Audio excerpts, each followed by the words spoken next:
Ma-interview ka daw o. Mawala na daw o. Kanta ko yun. Lagay mo lang yung siro. Oo. Ha?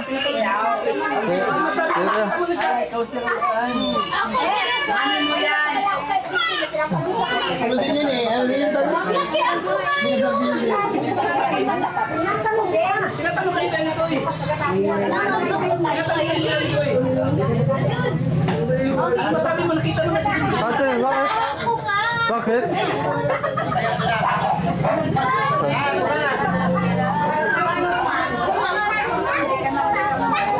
Pang-working naman yan ate.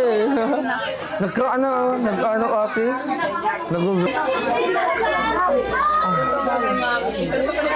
Ate, ano yung isang week? Ate, sige. Alin? Alin? Wala na akong makita pagkatapos. Saka deserve yun ni Mama Ellen. Deserve yun. Tanggalin natin. Yan. Malinaw naman. Oo. Ayun. Naputi ka naman. Ano, tawag dito, pinaghandaan ko yung birthday ni Mama. Kasi actually, lagi naman, every nagbe-birthday si Mama, ako yung ako yung celebrate natin. Naalala ko nung nag-80 years old yun, talagang surprise talaga. Ilan taon na ba si Mama Ellen? Hindi pa 82 na. Pa-82 na? Grabe ano?